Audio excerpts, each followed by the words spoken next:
The camera on Amelia's phone was a hungry eye, and she fed it well. She had positioned it on a small, discreet tripod, angled perfectly to capture her face in the soft, forgiving light of the bay window. Behind her, out of focus, the somber affair of her father-in-law's wake provided the perfect backdrop of tasteful tragedy. Her own face, a mask of curated sorrow, filled the screen. Her eyes, glistening with a carefully applied saline solution, were wide and soulful. I can't believe he's gone," she whispered to the thousands of followers watching her Instagram live. A tear, a single, perfect diamond of grief, traced a path through her contour. Robert was more than a father-in-law. He was a titan.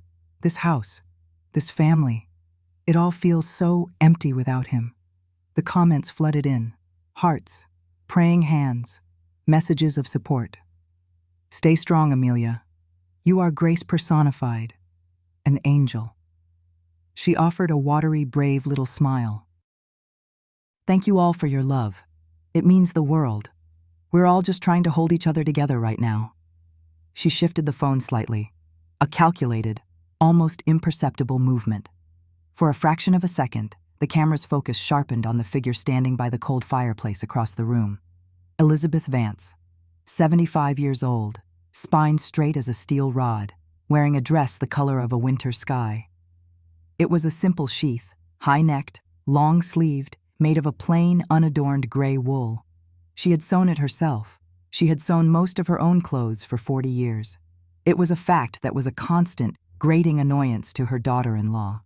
Amelia's voice dropped, becoming even more confessional. "It's hardest on some of us, of course. Grief manifests in strange ways." The camera was back on her face, but the implication hung in the air, as heavy and cloying as the scent of the white lilies suffocating the room. She glanced down as if reading a comment. "Oh, someone's asking about Elizabeth's dress." A faint, pained smile touched her lips. She made it. It's very her." Across the room, Elizabeth felt the shift in the room's energy. She didn't need to see the phone to know she was being discussed, dissected, and dismissed.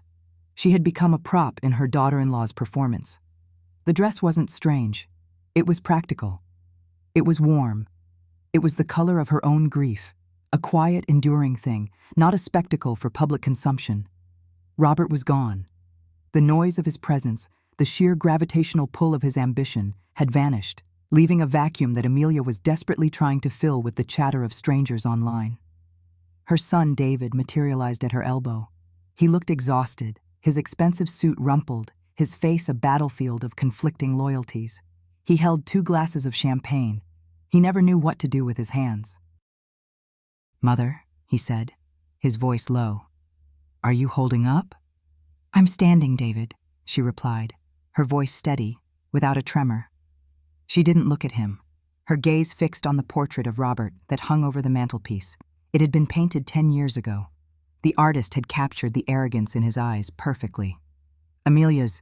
She's just processing," David mumbled, an apology disguised as an explanation. "This whole social media thing, it's how her generation deals with things. It's like a community." "I see," Elizabeth said. "The community didn't live here. The community wouldn't have to deal with the fallout." "Look, maybe you should come sit down," David urged, gesturing toward a velvet couch where some of Amelia's chic, black-clad friends were clustered, scrolling on their own phones. "You've been standing for hours." "I'm fine where I am," he sighed, a puff of defeated air. "She's worried about you. We both are." "You're so withdrawn." Withdrawn. As if she were a bank account that had ceased to offer him a return. She finally turned her head and looked at her son. Saw the weakness in his jaw, the same weakness that had allowed his wife to turn their family home into a soundstage. He was Robert's son, but he had none of Robert's fire. Only his entitlement. "Your father is dead, David," she said, her tone flat, devoid of the emotion he seemed to be searching for. "Being withdrawn seems appropriate." He flinched. "I know, but people are watching. Amelia has a brand to maintain. We have a reputation." The word brand tasted like ash in Elizabeth's mouth. She looked past David to where her granddaughter Luna, stood in the archway leading to the hall. At 17, Luna had her father's height, but her grandmother's eyes, observant, analytical, and already weary of the world. She wasn't looking at her phone. She was looking at her mother, then at her father, then at Elizabeth. She was watching the real drama, the one happening off camera. Their eyes met for a moment, and in that silent exchange, Elizabeth felt a flicker of something she hadn't felt all day. A connection, an understanding. Amelia's voice rose slightly, pulling their attention. She was ending her broadcast. "Thank you all, my loves. Your strength gives me strength. I have to go now and be with family." She blew a kiss to the lens, her face a perfect portrait of tragic beauty. The performance was over. She tapped the screen, and just like that, the curtain fell. She walked over to David, her entire demeanor changing, as if a switch had been flipped. The soft, grieving creature was gone. In her place was a brisk, efficient director. "David, darling," she said, her voice crisp, "tell the caterers to start clearing the champagne. It's starting to look tacky, and for God's sake, can we get some different music? This dirge is giving me a migraine." She didn't acknowledge Elizabeth, her eyes sweeping over the gray dress with a flicker of disdain so quick it was almost invisible. But Elizabeth saw it. She had been seeing it for years. David nodded mutely and scurried off to do her bidding. Amelia turned, her smile back in place, but this one was all sharp edges. "Elizabeth," she said, the name a perfectly polished stone she was spitting out. "You must be exhausted. Why don't you go on up to your room? The guests will be leaving soon. We can handle the rest." It wasn't a suggestion. It was a dismissal. "Get off my stage." "This is my house, Amelia," Elizabeth said, her voice still quiet, yet it cut through the low murmur of the remaining guests. "I will go to my room when my husband's friends have all paid their respects." Amelia's smile tightened. "Of course. Your house. For now."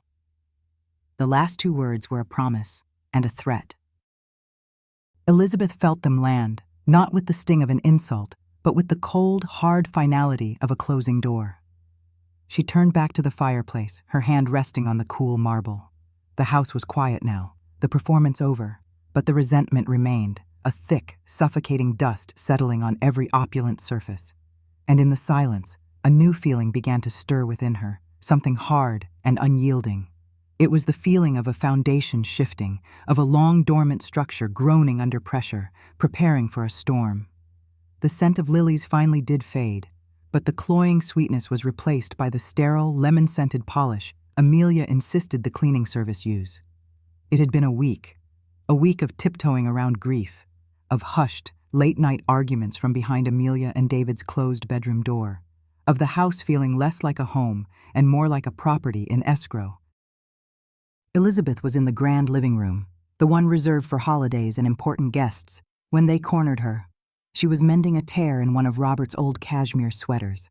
Her hands, though wrinkled, were steady, the needle flashing in the morning light.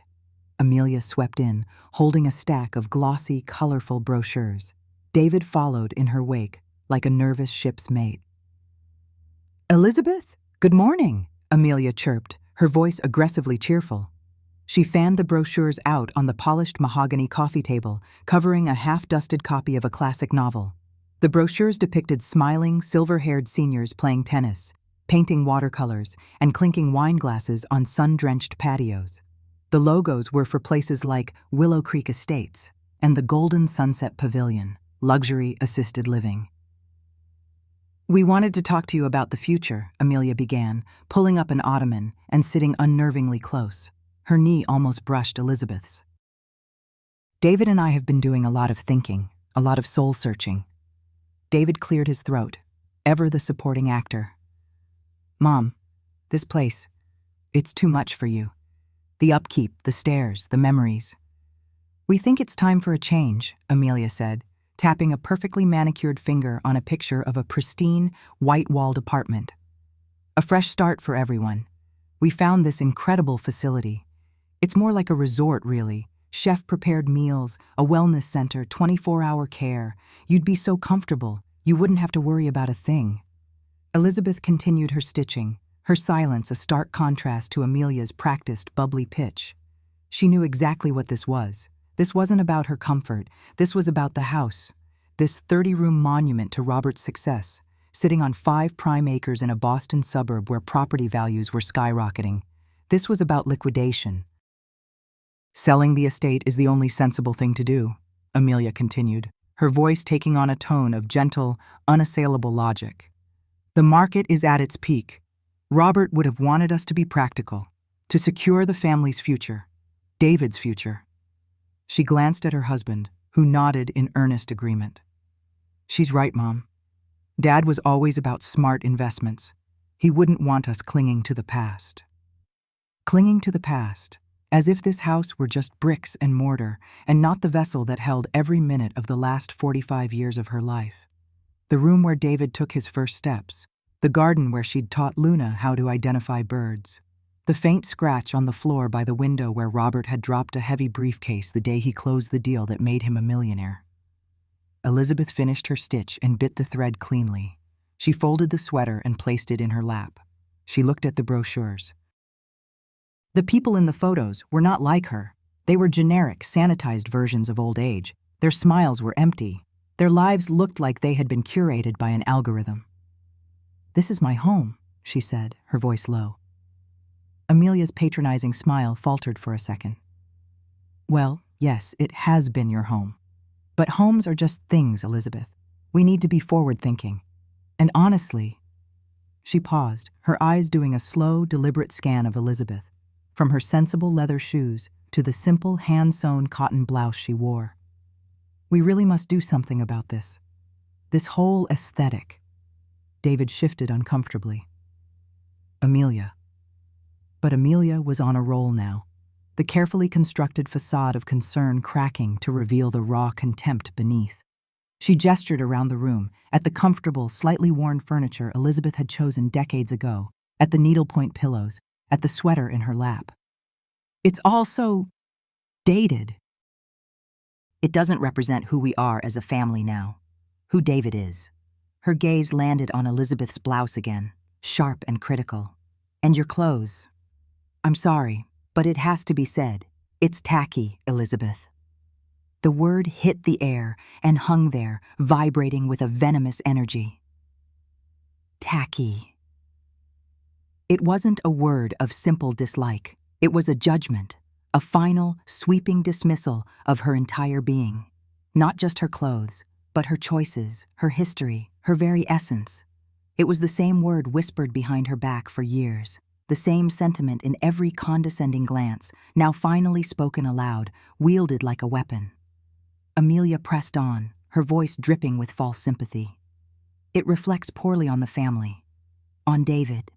When my partners or followers see it, it sends the wrong message. It suggests, I don't know, a kind of decline. We need to project success, strength, not homespun." Elizabeth said nothing. The world seemed to narrow to a single point. The hum of the refrigerator in the kitchen, the distant chirp of a bird outside the window, the sound of her own blood roaring in her ears. It all faded away. All that was left was Amelia's smug, expectant face. She felt a change inside her. It wasn't a loud, explosive snap. It was a quiet, deep, tectonic shift. The grief, the resignation, the habit of keeping the peace that she had cultivated for over 40 years, it all fractured. And in the cracks, something cold and clear and hard began to crystallize, a resolve, a purpose. She did not cry. She did not argue. She simply looked at her daughter-in-law, and for the first time, Amelia seemed to truly see the woman in front of her. Not the dotty old woman, not the inconvenient relic, but someone else entirely. Elizabeth's gaze was no longer soft or sad. It was glacial, calculating. The look of a queen surveying a battlefield she had just decided to enter. Amelia's smile faltered. She licked her lips, a flicker of uncertainty in her eyes. "Well, just think about it," she stammered, gathering the brochures. "It's a wonderful opportunity." From the doorway, hidden by the deep shadow of the hall, Luna watched. She had come down for a glass of water, but had stopped when she heard Amelia's bright, false voice. Her phone was in her hand. When Amelia had said aesthetic, a cold knot had formed in Luna's stomach. When she had said tacky, Luna's thumb had instinctively found the record button on her phone's camera. She captured it all, the cruel, dismissive words, her father's weak, complicit silence, and most importantly, the look on her grandmother's face. The look that said a war had just been declared. A suspicion that had been growing in Luna for a week, that this was never about grief, but about greed, had just hardened into a certainty. She lowered the phone, her heart pounding. She had just become a witness. And she knew, with absolute clarity, that she had to choose a side. Elizabeth stood up, the folded sweater in her hands. She didn't look at David or Amelia. She walked past them, out of the living room, her steps measured and deliberate. "Where are you going?" David called after her, a note of panic in his voice. "To my room," Elizabeth said without turning back. But she wasn't going to her bedroom on the second floor. She continued past it, her hand gliding along the polished banister, heading for the narrow, unassuming staircase at the end of the hall, the one that led to the attic. The attic door was locked. It always was. Amelia had once tried to get a locksmith, complaining about the wasted space and how it was probably a fire hazard full of junk.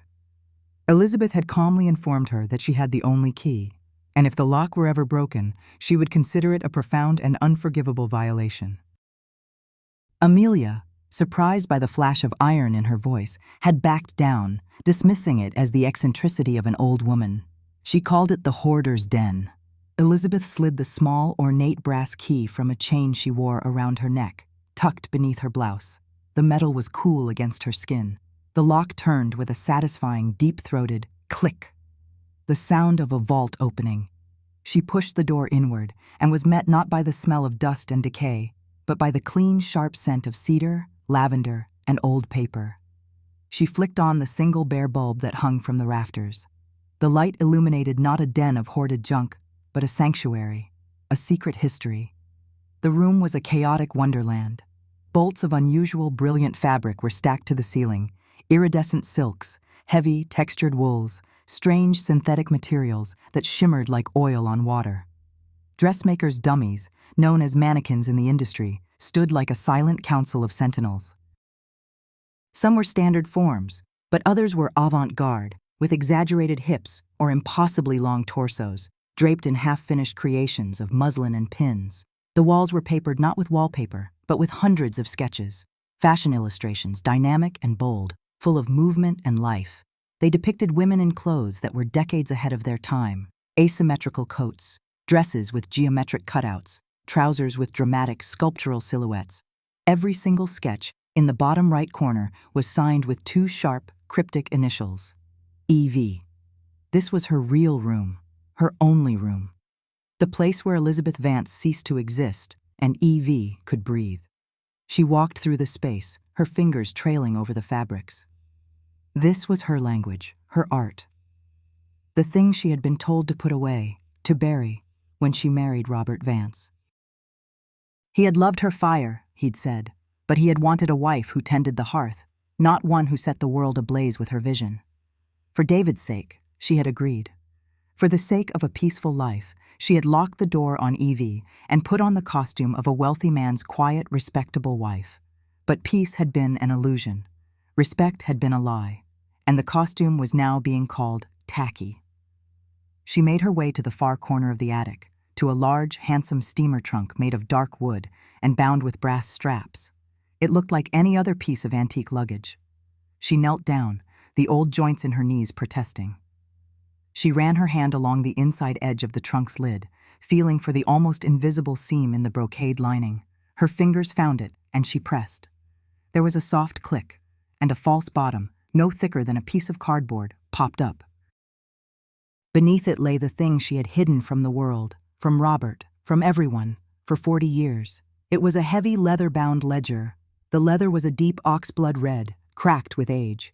It was secured not with a simple clasp, but with a small, tarnished brass lock, the kind that required a key even smaller and more intricate than the one for the attic door. She lifted the ledger from its hiding place. It was heavy, heavier than its size suggested.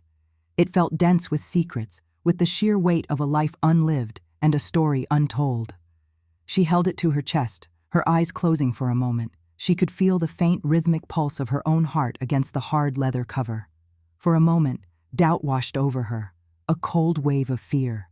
To open this book was to undo everything, to shatter the carefully constructed piece, however false it had been. It was to invite the ghosts of the past into the present, and she knew those ghosts were not friendly. Robert had made sure of that. The cost of her silence had been her career, her identity. The cost of breaking it now could be so much higher. It could destroy her son. It could ruin the name she had so dutifully protected. She thought of Amelia's face, twisted with contempt. Tacky. She thought of David, standing by, letting it happen. It reflects poorly on the family. She thought of the glossy brochures with their smiling, vacant residents, a prepackaged death disguised as a luxury lifestyle. The fear receded, replaced by the same cold, clear resolve she had felt in the living room. It was no longer a choice. It was a necessity. They had left her with nothing, so she would use the one thing she had left: the truth. She stood up, the ledger held firmly in both hands. Her gaze swept across the room, across the silent mannequins and the vibrant sketches. They were not just drawings in fabric. They were an army, waiting for their general. And the ledger was her plan of attack. She walked over to a small, sturdy work table, cleared a space among the pincushions and shears, and set the book down. From the same chain around her neck, she unclasped a second, tinier key. It was shaped like a needle, thin and delicate. With a hand that no longer trembled, she inserted it into the small brass lock. She turned it. The lock sprang open with a sharp metallic snap that echoed in the quiet attic. It was the sound of a cage opening, the sound of a fuse being lit. Elizabeth Vance took a deep breath and opened the book. The key to her past, and the blueprint for her future. A future they thought they had already sold. The world outside the attic window faded. The scent of cedar and old paper was a time machine, and for a moment, Elizabeth wasn't a 75-year-old woman in a dusty room. She was 25, and the world was a bolt of raw silk waiting for her shears. The memory came in a rush of sound and color. The buzzing energy of her Soho studio in the early 1980s, the glorious, chaotic mess of it all. Bolts of impossible fabric, electric blue taffeta, shocking pink charmeuse spilled from shelves. Mannequins stood like a silent army, draped in half-finished creations that defied the era's conservative shoulders and sensible hemlines. She was Evie, and she moved through the chaos with a surgeon's precision. Her hands, young and sure, flew across the fabric, pinning a dart here, smoothing a seam there. She didn't sketch first. She sculpted directly onto the form, her mind 3 steps ahead of her fingers. A model, a girl named Alara, with eyes like dark jewels, stood on a pedestal. "Are you sure about this, Evie?" she'd asked, her voice a mix of awe and terror, as Elizabeth draped a swathe of shimmering liquid gold fabric over her shoulder, a material that looked more like molten metal than anything woven. "Fashion shouldn't be safe, Alara," young Elizabeth had replied, not looking up, her focus absolute. "It should be a question. It should make people uncomfortable. It should make them dream." The scene dissolved into a flurry of flashbulbs. A magazine spread, glossy and vibrant even in memory. A page from Vogue. The headline screamed, "E.V., the architect of tomorrow's wardrobe." There was her work, photographed in stark, brutalist settings. A dress that looked like a shattered mirror. A coat with a collar that climbed to the heavens. Her designs weren't just clothes. They were statements, arguments rendered in silk and thread. Then, the memory fractured. The vibrant colors bled into grainy, flickering gray. The sound of a television news report, the anchor's voice, tinny and somber. Tragedy in the fashion world tonight. A mysterious fire has gutted the downtown studio of the enigmatic designer known only as E.V. The cause is unknown, but the loss is incalculable. Her entire collection, a revolutionary body of work set to debut next month, is presumed destroyed. The anchor's face, earnest and serious, filled the screen. In a shocking turn, sources close to the designer say she will not be rebuilding. Following her recent marriage to wealthy industrialist Robert Vance, it appears Evie is vanishing from public life, abandoning her meteoric career at its absolute peak. The image flickered and died. Elizabeth stood in the present, the dust motes dancing in the single beam of light from the attic window. The ghost of Evie retreated, leaving behind the quiet resolve of Elizabeth Vance. The world had forgotten her, just as Robert had intended, but she had never forgotten herself. A few days later, the silence of the estate was broken by the crunch of tires on the gravel driveway. It wasn't the gentle sound of a delivery van or the familiar rumble of Luna's car. It was a sleek black sedan, the kind that glides with an unnerving quietness, the kind that carries bad news. A man in a crisp suit, too formal for the countryside, emerged with a leather portfolio. He didn't approach the front door with a friendly knock. He rang the bell once, a short, impatient chime that echoed through the cavernous hall. Elizabeth was in the garden, trimming her roses, her hands protected by worn leather gloves. She saw the man, saw the grim set of his jaw. She didn't hurry. She finished snipping a dead bloom, her movements deliberate, calm. She walked to the door, pulling off her gloves as she went. "Elizabeth Vance?" the man asked. He didn't offer a name. His eyes were like polished stones. "I am." He opened his portfolio and slid out a thick, legal-sized envelope. "You've been served." He didn't wait for a reply. He simply placed the envelope in her hand, turned on his heel, and returned to the silent, waiting car. The weight of the paper was obscene. It felt cold, heavy, with a manufactured importance. She closed the door and walked into the grand living room, the room Amelia was so desperate to gut and redesign. She sat in Robert's old leather armchair, the one that still held the faint scent of his cigars and his authority. With a steady hand, she tore open the seal. The words leaped off the page, a language of aggression disguised as concern. Petition for conservatorship. Her eyes scanned the dense blocks of text. Due to advanced age and observed cognitive decline, erratic behavior, manifest inability to manage personal affairs and financial estate. And there, at the bottom, were the petitioners' names: David Vance, Amelia Vance, her son, her daughter-in-law. The document was a masterpiece of cruelty. It twisted her life into a pathology. Her choice to live quietly was rebranded as reclusiveness and social isolation. Her love for her attic sanctuary, her sacred space, was described as a bizarre and obsessive hobby. They had even photographed some of her recent creations, the ones she'd left on a mannequin in the main hall, and included them as Exhibit A. The accompanying text, drafted by someone with a viper's tongue, was vicious. Creation of nonsensical, unwearable garments, a clear departure from rational thought, indicative of a mind untethered from reality. They were using her art against her. The very thing that had been her salvation, her silent rebellion for 40 years, was now the cudgel they would use to beat her down, to declare her legally dead. The scene shifted. A glass-walled office overlooking a city skyline, sunlight glinted off steel and chrome. Amelia and David sat opposite a man named Markham Hayes. He was exactly like his office, expensive, polished, and utterly without warmth. He held a pen like a weapon. "The evidence is strong," Hayes said, his voice smooth as silk, but with an edge of sharpened steel. "The narrative we're building is one of compassionate concern. A son, forced to make a difficult choice for his mother's own good." David shifted in his chair, his gaze fixed on a point on the far wall. He looked uncomfortable, his expensive suit suddenly feeling like a costume. "Is all this necessary?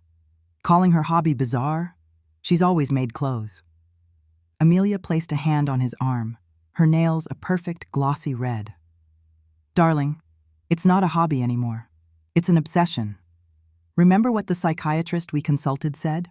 Fixation on nonsensical tasks is a classic symptom. Markham is just using the correct legal terminology." She turned her dazzling smile on the lawyer. "We have to be aggressive. My mother-in-law, she can be stubborn. She's living in the past." Hayes nodded, a slight, predatory smile touching his lips. "Precisely." And the past has no standing in a court of law. We will frame her entire life since her husband's death as a slow, steady decline, her refusal to modernize the house, her attachment to old things, her creations. It all paints a picture. A judge will see a confused old woman who needs her family to step in and protect her from herself. He tapped the photograph of Elizabeth's work, and more importantly, to protect the family's assets from her irrational whims. David flinched at the word assets. He looked at his wife, at her determined, unyielding expression, and then at the cold, calculating face of the lawyer she had hired. He saw, perhaps for the first time, the shape of the cage they were building around his mother. But he said nothing. He had made his choice, and the weight of it was pressing down on him, suffocating him. Back at the estate, Elizabeth folded the papers neatly and placed them on the table. There was no panic in her eyes. The shock had passed, replaced by something much colder, much harder. For years, she had been a ghost in her own home, a silent observer. They thought they were petitioning to take control of a fragile, fading old woman. They had no idea they had just served a declaration of war on EV. The pain of her son's betrayal was a sharp, physical thing, a knife in her heart. But beneath the pain, a long dormant fire was stirring. The girl who told the world that fashion should be a question was about to give them an answer they would never forget. She stood up, leaving the legal papers sitting on the table like a dead thing, and walked towards the stairs, her steps firm, her destination clear. The attic was waiting. Miles away, in a cramped dorm room that smelled of coffee and code, Luna Vance stared at her laptop screen, a knot of disgust tightening in her stomach. She'd been scrolling through her mother's Instagram. Amelia was already monetizing the grief. A sponsored post for a wellness tea that helped one navigate difficult times. A black and white photo of her and David looking somber, with a caption about family unity in the face of hardship. It was all a performance, a carefully curated lie, and Luna felt sick. Her distrust, a seed planted at the funeral, was now a sprawling, thorny vine. She closed the app and opened a browser, her fingers flying across the keyboard. She didn't know what she was looking for exactly. A crack in the facade, a loose thread in the perfect story her parents were weaving. She started with her grandfather, Robert Vance, obituaries, business articles, profiles of a powerful, respected industrialist. It was all polished, clean, impenetrable. Frustrated, she changed tactics. She thought of her grandmother, the way Amelia had called her clothes tacky, the quiet dignity with which Elizabeth wore them. She remembered the one piece of jewelry her grandmother never took off. A small, intricate brooch she pinned to her dress every single day. It was made of twisted silver and gold wires, forming an abstract shape like a stylized bird or a flame. On a whim, Luna typed "vintage abstract wire brooch, 1980s," into a search engine. She scrolled through pages of amateur jewelry, Etsy listings, auction sites. Nothing. She refined the search. Avant-garde jewelry designer 80s. More images. Then she saw it. It was on a deep-dive fashion forum, a site called Couture Crypt, on a thread from 6 years ago titled Lost Legends, Designers Who Disappeared. A user had posted a grainy scan from an old, obscure fashion magazine. The photo was of a model with dramatic makeup, wearing a wild architectural garment, and pinned to the collar was the brooch, her grandmother's brooch. Luna's heart hammered against her ribs. She clicked on the image, zooming in.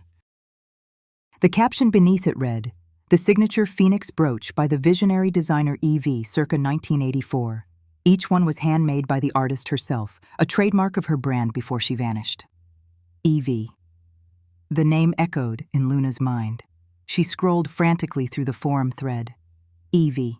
A genius. A recluse. Vanished in the mid-'80s after a studio fire and her marriage to... Luna stopped breathing. Her marriage to wealthy industrialist Robert Vance. It was impossible. Her quiet, gardening, tacky, clothes-making grandmother was EV, the legendary radical designer whose work was still whispered about in reverent tones on these niche forums. The pieces began to slam into place, forming a picture that was both unbelievable and undeniably true. Her grandmother wasn't out of touch. She was a ghost. She hadn't lost her mind. She had hidden it. Luna's mind, trained in the logic of coding and digital forensics, went into overdrive. This wasn't just a family secret, it was a conspiracy. She opened new tabs, her search terms now precise and targeted. EV fashion designer. Elizabeth Vance maiden name. Robert Vance property acquisition, 1985. She cross-referenced dates of the fire with property records for the estate. She found old society pages announcing the marriage of Robert Vance to a Miss Elizabeth Croft. EV, Elizabeth Vance. She started a new folder on her desktop, encrypting it with a complex password. She named it Phoenix. Inside, she began to build a secret digital dossier. She saved screenshots of the forum, downloaded PDFs of old magazine articles mentioning EV, and created a timeline, linking her grandmother's disappearance with her grandfather's rising fortune. She saw how the narrative had been controlled, how Elizabeth Croft, the artist, had been erased, replaced by Elizabeth Vance, the quiet wife. Her parents weren't just being greedy. They were trying to bury a history they didn't even understand. They were trying to silence a legend. And Luna, with her laptop and a flickering internet connection, was about to become her grandmother's archivist, her defender, her unlikely digital ally. The air in the attic was thick with the ghosts of 40 years. Elizabeth stood before the old steamer trunk, the one tucked away in the farthest, darkest corner. She ran her hand over the worn leather, the brass latches cool beneath her fingers. This was it, the heart of it all. She produced a small, ornate key from a chain around her neck, a key she had worn every day since Robert's death, hidden beneath the collar of her dresses. The lock clicked open with a sound that seemed to echo in the profound silence. She lifted the heavy lid. Inside, nestled on a bed of faded velvet, was not fabric or sketches, but a single heavy book. A leather-bound ledger, the kind used for serious accounting, secured with its own small, intricate lock. She unlocked it with a second, smaller key. She carried it over to her sewing table, clearing a space among the spools of thread and scraps of fabric. She opened it. The pages were a disorienting, brilliant collision of two worlds. On the left-hand page of every spread was art. Revolutionary fashion sketches, fluid and dynamic, designs for dresses that defied gravity, for fabrics that shimmered with an inner light, the unmistakable, audacious hand of EV. But on the right-hand page, there was no art. There was only the cold, hard precision of crime, meticulously detailed notes written in a tiny coded script. It was a diary of her husband's sins, columns of numbers, dates, names of shell corporations registered in Panama and the Cayman Islands, transaction logs. It was all there. The systematic, brilliant way Robert Vance had used her celebrated fashion house, her name, her art, as a front. A clean, glamorous pipeline to launder money for a ruthless South American cartel. Every bolt of imported silk, every international shipment, was a cover for a dirty transaction.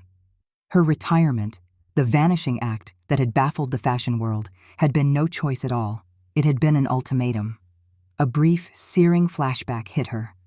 Robert's face, not angry, but cold, with a terrifying pragmatism. They were in his study, the infant David asleep in his crib upstairs. "They know who you are, Elizabeth," he'd said, his voice low. "The people I work with. They see your name, your face in the magazines. It's a risk, a liability." He'd paused, letting the threat hang in the air. "You will stop. You will pack up the studio. You will be my wife and nothing more. You will do this to protect our son." It wasn't a request. It was the closing of a cage door. She had agreed. To protect David. The same David who was now trying to have her declared insane. The irony was a bitter acid in her throat. She turned a page in the ledger, and then she revealed the true genius of her long, silent war. She reached for a piece of the tacky fabric she'd been working on earlier, a strange, multicolored tweed that shimmered with an odd, almost digital patina. Amelia had called it garbage. David had called it proof of her madness. Elizabeth held it up to the single beam of light from the window. She took a small magnifying glass from her sewing kit and held it over the cloth. The secret was not in the ledger. The ledger was just the key, the Rosetta Stone. The evidence was the art itself. Through the magnifying glass, the threads of the fabric resolved into something extraordinary. Woven into the very fibers, almost invisible to the naked eye, were millions of microscopic flecks. They looked like glitter, like a dusting of strange, colorful sand. They were micro-shreds, tiny, confetti-like pieces of paper. Robert had been meticulous. He shredded every incriminating document, believing he was destroying the evidence forever. But he never checked the trash. For 40 years, Elizabeth had collected it. Every week, she would salvage the contents of his office shredder: bank statements from offshore accounts, wire transfer confirmations, contact lists for the cartel. She had taken this confetti of his crimes and, with the patience of a saint and the cunning of a master strategist, she had developed a way to spin it into thread. She mixed the microshreds with pulp and polymer, creating a unique, durable fiber. Then she had woven it: the tacky fabrics, the unwearable clothes, the bizarre hobby that her children were now using to destroy her. It was all a library, an archive of their father's corruption. Every dress was a chapter. Every jacket was a volume of evidence. They thought she was a crazy old woman, lost in nonsensical craft. They had no idea she was a master weaver, and she had spent 4 decades creating a tapestry of their doom. Her clothes were not just evidence, they were the story, and the final chapter was about to be written. The air in the Vance estate was thick, not with grief, but with the cloying sweetness of expensive perfume and the low hum of self-importance. Crystal glasses clinked. A string quartet played something modern and forgettable in the corner, and phone screens glowed like 1,000 tiny ghosts, each one capturing a fragment of the Vance Foundation charity gala. This was Amelia's masterpiece, her coronation. She moved through the throngs of Boston's elite like a shark in silk, a smile fixed, her eyes scanning, assessing, calculating.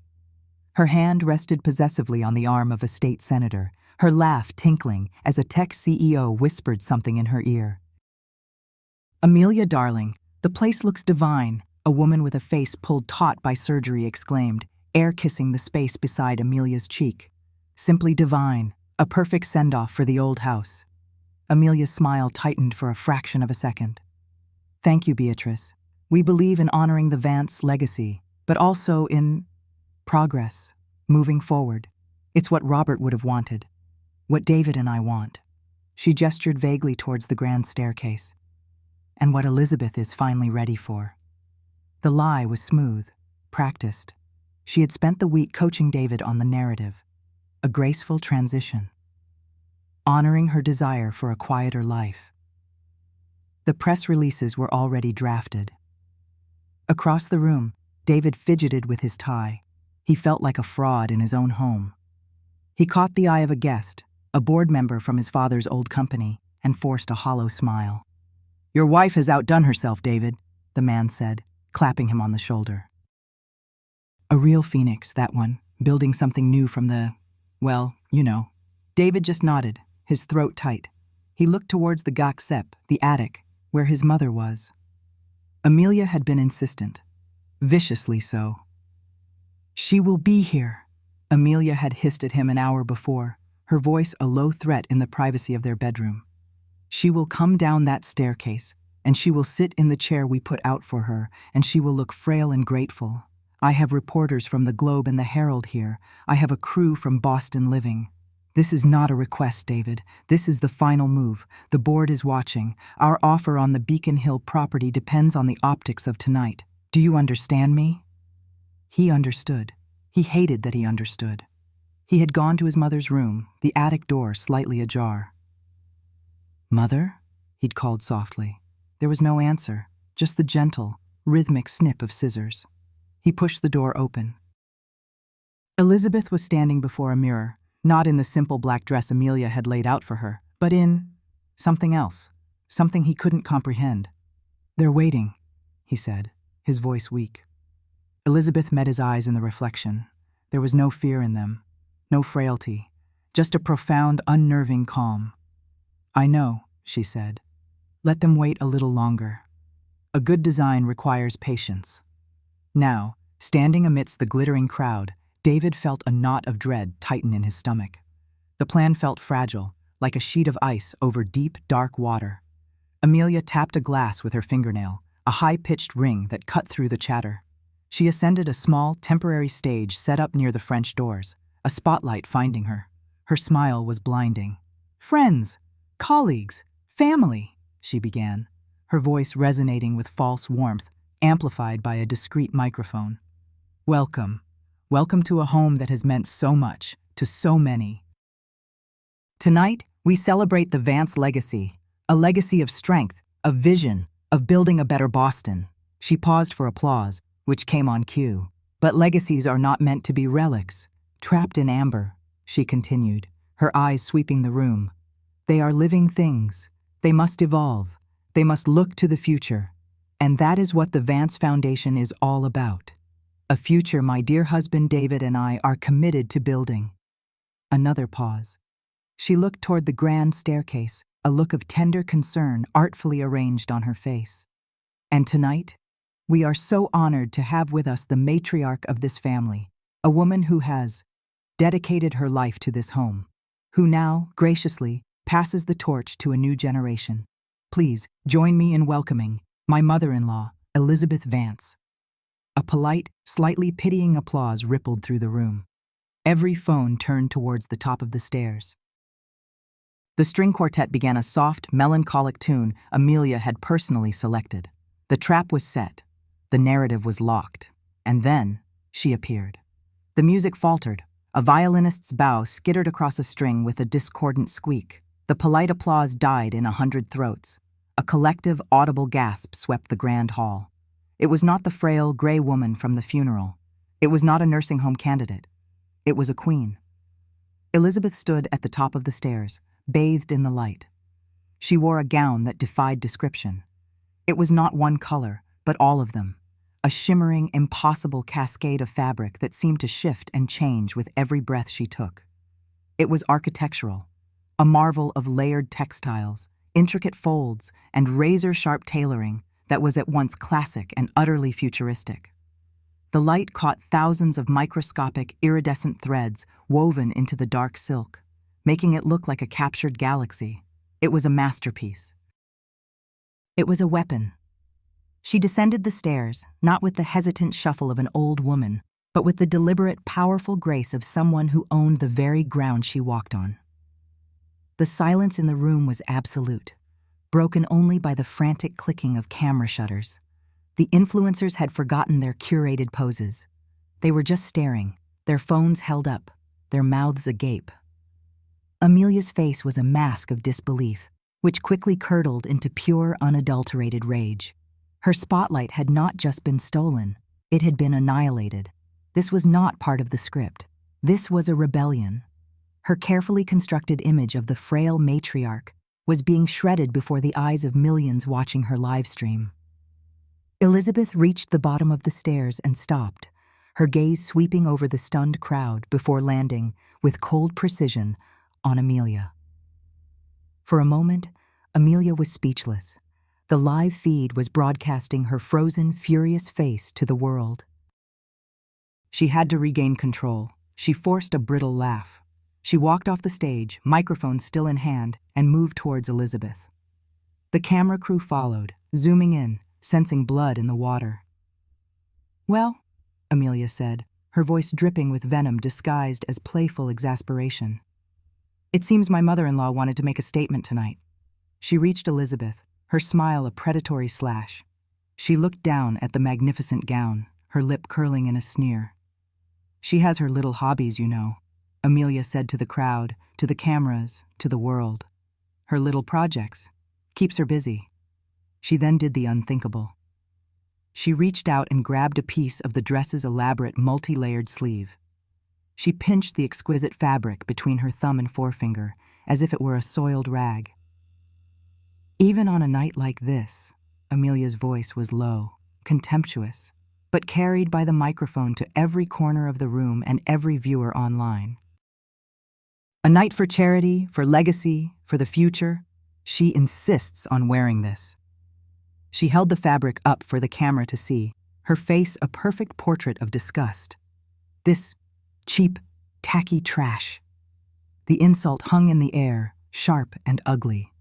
The camera zoomed in, capturing the contempt in Amelia's eyes, the beautiful, complex fabric crumpled in her fist, and the utter, regal stillness of Elizabeth's face. For a heartbeat, the world was silent. Then, Elizabeth moved. Slowly, deliberately, she reached out and took the microphone from Amelia's stunned hand. Amelia's fingers went limp, her mind still reeling from the audacity of her own attack, not prepared for a response. Elizabeth's voice, when she spoke, was not frail. It was calm, clear, and resonant, filling the cavernous room with an authority it had not heard in 40 years. "This trash, Amelia," she said, her eyes locked on her daughter-in-law's, "is the history of the Vance family." A confused murmur rippled through the crowd. What did that even mean? It sounded like the ramblings of an old woman, just as Amelia had painted her. Amelia's lips started to curve into a triumphant smirk. She'd won. She had exposed Elizabeth as a delusional eccentric, but Elizabeth wasn't finished. She turned her gaze from Amelia to the audience. "It seems an appraisal is in order." On cue, a figure detached itself from the edge of the crowd. An elderly man, leaning on a simple but elegant cane, walked forward. He was dressed in a classic, impeccably tailored suit. His face was lined with age, but his eyes were sharp, intelligent, and held an almost mythic authority. The older guests gasped. The fashion journalists in the room stared in utter disbelief. It was Julian Croft, the Titan. The living legend of haute couture, a recluse who hadn't made a public appearance in over a decade. He stopped beside Elizabeth, his presence alone a seismic event. He looked at Amelia, his expression one of profound disappointment, as if looking at a particularly dull and nasty child. Then he turned to the dress. He didn't touch it. He simply observed, his expert eye taking in every stitch, every fold, every impossible layer. He took a small microphone from his jacket pocket, activated by a waiting technician. "I believe I can attest to its value." Julian Croft's voice was a low, gravelly rumble, a voice that had dictated the course of fashion for half a century. The entire room leaned in, as can the entire fashion world, who I believe are watching this performance with great interest. He looked directly into the main broadcast camera. "For 40 years, we have wondered, we have speculated, we have mourned a talent that vanished at the height of its genius, a talent that redefined what was possible with fabric and thread. A vision that was, and remains, without peer." He turned back to Elizabeth, his expression softening into one of deep, abiding respect. He gave a slight formal bow. "Ladies and gentlemen," he announced, his voice ringing with historic weight, "you are not looking at trash. You are looking at the first new design in 40 years, from the one and only EV." The name hit the room like a physical shockwave. EV, the ghost, the myth, the revolutionary designer who had burned twice as bright and half as long, vanishing without a trace in the early 1980s. Her vintage pieces sold for millions at auction. An entire wing of the Met was dedicated to her influence. The room exploded, not into applause, but into a chaotic symphony of sound, gasps, shouts, cries of "no way" and "it can't be." Every phone was now held high, not just recording, but broadcasting, tweeting, posting. The whispers turned into a roar. "It's her? Elizabeth Vance is EV? My God, look at the dress, the structure. It is her work." A young influencer, her face pale with shock, stared at her phone. It's trending," she stammered to her friend. #1, worldwide, in seconds. #EV Lives." Amelia stood frozen, the microphone stand cold and forgotten beside her. The world she had so carefully built, the stage she had set for her own glory, had just become the site of a legend's resurrection. Her live stream, intended to be her triumph, was now broadcasting her humiliation to millions.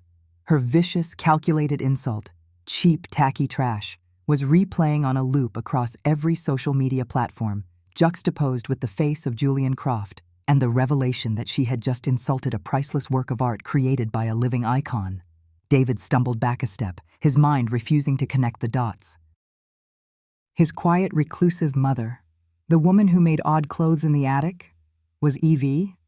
The legendary designer his father had sometimes mentioned with a strange, dismissive bitterness. It was impossible. Elizabeth raised a hand, and an expectant silence fell once more. The crowd was hanging on her every word.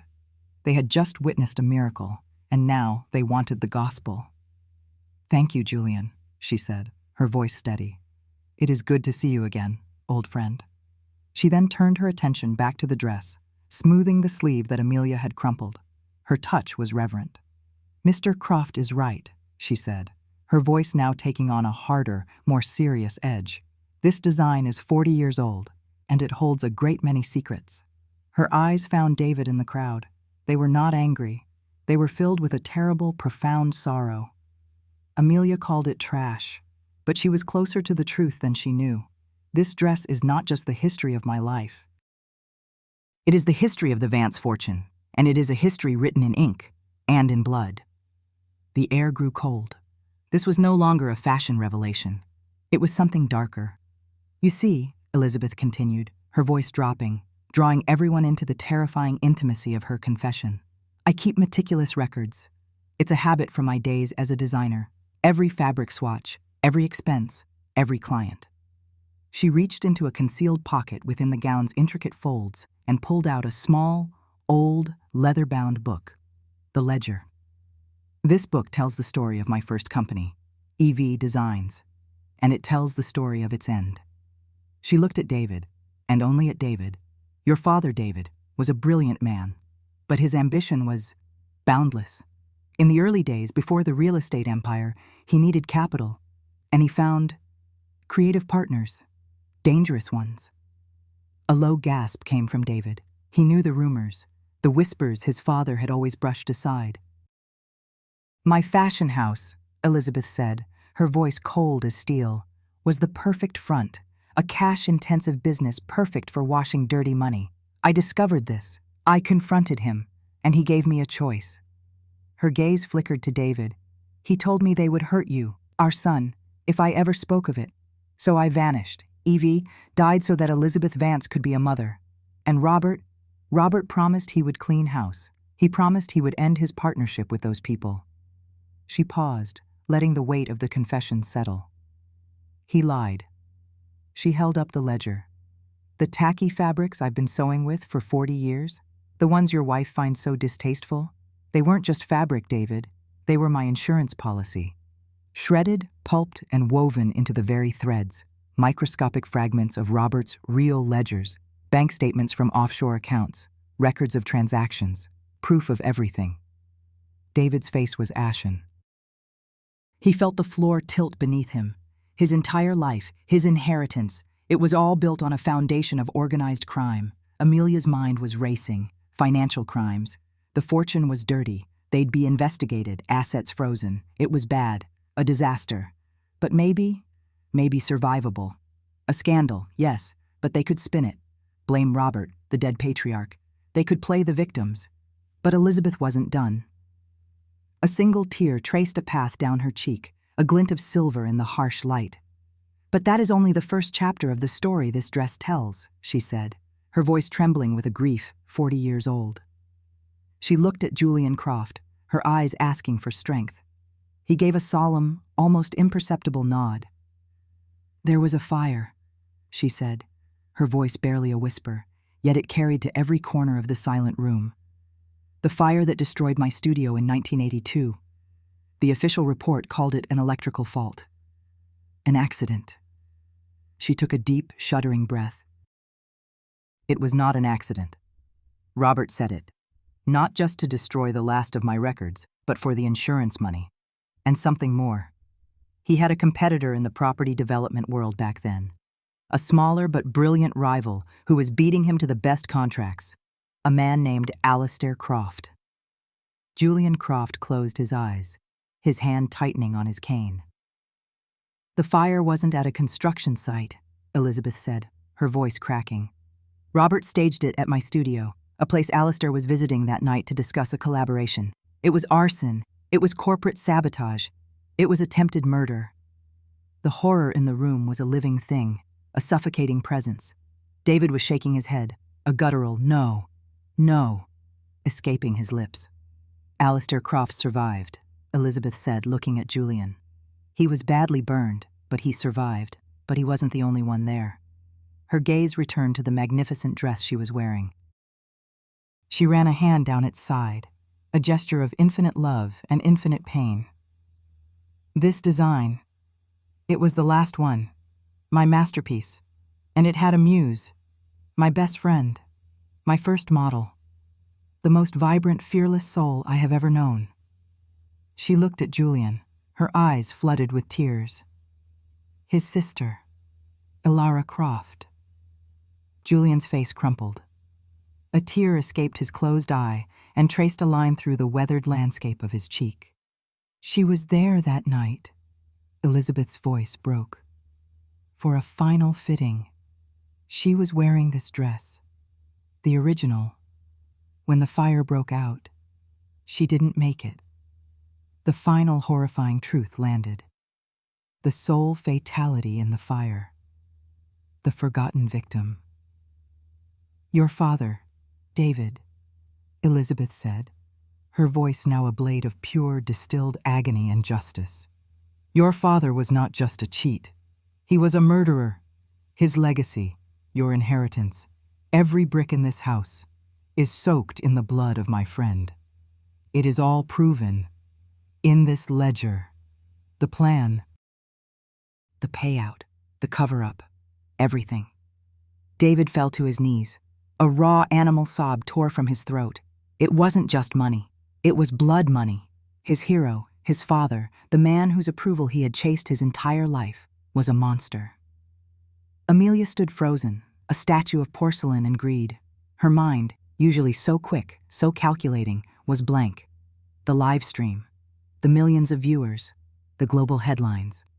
Ev lives, Vance murder. Her phone, on a small table nearby, began to buzz violently, an incessant, angry vibration. Notifications, texts, calls, the sound of her entire world turning to ash. Through the large French doors, beyond the manicured lawns, a flash of red and blue light pulsed silently against the dark tree line. Then another, and another. They were coming. Justice, 40 years late, was finally arriving at the gates of the Vance estate.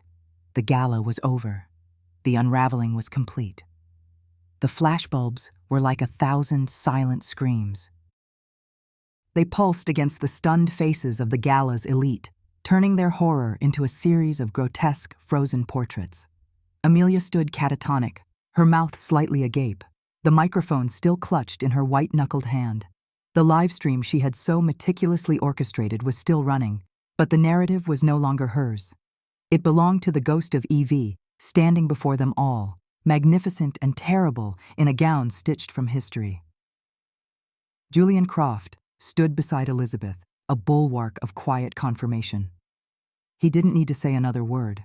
The world's press, the fashion bloggers, the influencers Amelia had so desperately courted, they were all looking at Elizabeth now. Hashtags were already spawning in the digital ether, a wildfire of revelation. #EvLives, #The Vance Deception, #Elara Croft. Then, through the cacophony of camera shutters and frantic whispers, a new sound emerged. It was quiet at first, a professional, measured tread that cut through the panic. And two figures, a man and a woman in plain dark suits, moved through the parting crowd with an unnerving calm. They weren't guests. Their eyes scanned the room, not with awe or shock, but with assessment. They were detectives. They approached Julian first. "Mr. Croft?" the female detective asked, her voice low and even.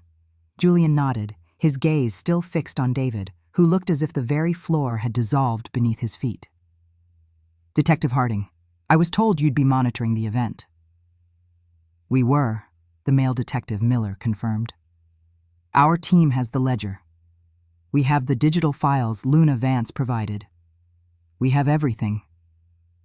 He looked past Julian, his eyes landing on Elizabeth. He gave a small, respectful nod. He knew he was in the presence of the primary witness, the architect of this entire detonation. Elizabeth met his gaze. The weight of 50 years, the burden of a secret that had hollowed her out, was finally gone. She felt preternaturally calm, as if she were floating just above the chaos she had unleashed. Luna was at her side instantly, a warm, solid presence. She didn't speak, just slid her hand into her grandmother's, her fingers lacing through Elizabeth's. It was all the support she needed. Detective Harding turned her attention to the center of the storm. "Amelia Vance?" Amelia flinched as if struck. Reality, cold and brutal, was crashing back in. Her phone, discarded on the dais, was buzzing like a trapped hornet. She could almost feel the heat of it, the radioactive glow of her social death. I don't understand what's happening," she stammered, her influencer's mask of practiced composure cracking into 1,000 pieces. "This is a misunderstanding. My mother-in-law, she's not well. She gets confused." "We don't believe she's confused at all," Miller said, his voice devoid of sympathy. He then turned to David, who was staring at his mother, his face a canvas of dawning horror. The story of the fire, the money laundering, the death of a girl he'd never known. It was all swirling around him, rewriting every memory he had of his father, of his entire life. "David Vance?" Detective Harding said. David's head snapped toward her. "My father. That's a lie. It's a lie. Mother, tell them. Tell them you're making it up." His voice was a raw plea, the desperate cry of a boy, not a 40-year-old man. Elizabeth looked at her son, and for the first time, she felt not anger, not resentment, but a profound and weary pity. "The truth isn't a weapon, David," she said, her voice carrying across the silent room. "It's just the truth. It doesn't care if we like it." "We just have a few questions for you, Mr. Vance," Harding said, her tone hardening slightly. "Regarding the financial structures of Vance Enterprises, specifically the accounts established in 1988. We need you to come with us." "No," David breathed, shaking his head. "No, I had nothing to do with that. That was my father." "The company is in your name now," Miller stated flatly. "The assets, the accounts, they're all under your authority, and have been for the last decade. You signed the tax documents. You approved the transfers. So you're either a conspirator or you've been willingly blind to decades of felony-level fraud. Either way, you're coming with us." As two uniformed officers moved forward, David seemed to shrink. He looked at his wife, but Amelia wasn't looking at him. Her eyes were glued to her phone, which she'd finally snatched up. Her face was ashen. The live stream comments were a torrent of digital poison. "OMG, she's a monster. At Vance Gallifale, hashed blood money. That dress is made of lies. Cancelled. Forever. Did she really call a masterpiece tacky? That poor old woman. Hatch Justice for Alara, her sponsors, her brand deals, the carefully constructed illusion of Amelia Vance, the arbiter of taste and aspirational living, was being torched before a live audience of millions. Her empire was not just crumbling, it was being vaporized. "No!" she shrieked, a sound so guttural and real it shocked everyone. She turned the phone's camera on herself, her face streaked with tears, her eyes wild. "You don't understand. I didn't know. I am a victim in this too." It was a fatal miscalculation. The performance, which had served her so well for so long, now looked grotesque. The comments grew more vicious. "A victim in couture? Give me a break. Hashed Amelia's Oscar performance." Crocodile tears. Her only crime was having bad taste. Suddenly, her other phone, her personal line, began to ring. She saw the caller ID. "Marcus Finley, legal." She answered it, her voice a desperate hiss. "Marcus, you have to fix this. Sue her. Sue that old." The voice on the other end was cold, clinical. "Amelia, it's over. I just got the notification from the DOJ. They've enacted a full asset freeze, everything. The estate, the company accounts, your personal accounts, the trusts. It's all locked. Pending a federal investigation into racketeering, money laundering, fraud, and wrongful death. The Vance name is radioactive." Amelia's hand went slack. The phone clattered to the floor. Frozen. Everything. The house. The money. The life she had schemed and clawed for. Gone. She looked up, her wild eyes landing on Elizabeth, who was now being shielded from the press by Julian and Luna. The old woman, the tacky, irrelevant nuisance, had brought the entire world down on her head. She had done it with a needle and thread. "You!" Amelia screamed, lunging forward. "You did this! You ruined me!" Before she could take 2 steps, a uniformed officer blocked her path. David, flanked by the detectives, was being led away. He didn't even look back at his wife. His eyes were locked on his mother, his expression one of utter, devastating betrayal, not because of what she did, but because of the lifetime of lies she had allowed him to believe. He had built his life on a tomb, and she had just shown him the bones. The guests were now a panicked herd, pushing for the exits, desperate to distance themselves from the toxic blast radius of the Vance family. The opulence of the gala had curdled into a sordid crime scene. Waitstaff stood in stunned silence, trays of champagne forgotten. The beautiful music was replaced by the sharp commands of police officers and the frantic chatter of reporters on their phones. Amelia collapsed onto the stage, a heap of designer silk and shattered ambition. Her sobs were ugly, gasping things, lost in the noise. Her social media feed was a digital guillotine, and her head was on the block. She was no longer an influencer. She was a meme, a cautionary tale, a villain in a story that was now rocketing around the globe. She was financially ruined, socially executed. Luna tightened her grip on Elizabeth's hand. "Grandma," she whispered, her voice thick with emotion. "Are you okay?" Elizabeth looked at the wreckage of her family. She saw her son, a stranger in handcuffs. She saw her daughter-in-law, a broken doll on a tarnished stage. She felt a deep, profound ache, but it was the clean pain of a wound finally lanced. She took a breath, the first truly deep breath she'd taken since Robert's funeral. "Yes, my dear," she said, her voice clear and steady amidst the storm. "I believe I am." She looked down at the masterpiece she was wearing, the fabric a tapestry of truth and pain. She had worn her history, and in doing so, she had destroyed her prison. The seasons turned, each one washing away another layer of the wreckage. The winter of the Vance collapse was a brutal storm of headlines and legal filings. The spring brought a tense silence, the quiet work of lawyers and federal investigators picking through the bones of a fallen dynasty. The summer was a trial, not of Elizabeth, but of the legacy she had exposed. David, facing overwhelming evidence, took a plea bargain. He testified against the remnants of the criminal network his father had served, his confession buying him a lesser sentence, but costing him the last vestiges of his self-respect. He would spend 7 years in a federal facility, a man undone by a history he never knew he had. Amelia vanished from the public eye, stripped of her wealth and her platform, her name becoming a punchline in articles about the perils of influencer culture. A single paparazzi photo surfaced months later, showing a woman with dull hair and cheap clothes hurrying out of a discount store, her face a mask of bitter obscurity. No one recognized her at first. And then came autumn, a year after the gala. The air in New York City was crisp, the light golden. In a sun-drenched studio in Soho, with vast windows overlooking the bustling streets, a new pattern was being woven. The space was minimalist, clean, filled with light and the scent of fresh coffee and possibility. It was the polar opposite of the dark, cramped attic where Elizabeth Vance had hidden for decades.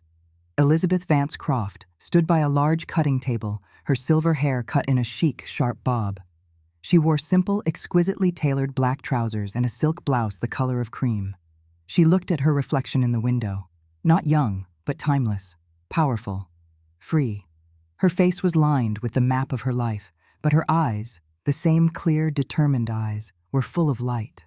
On the lapel of her blouse, the tacky brooch, the small, defiant bird made of scrap metal and colored glass, gleamed. It was no longer a secret. It was her signature. "The tension in the shoulder line needs to be softer," she said, her voice calm and authoritative. She ran a hand over the digital sketch projected onto the table. "We want it to drape, not to command. The strength is in the fabric itself, not in an aggressive structure." Across the table, a young woman with bright, intelligent eyes nodded, making a note on a tablet.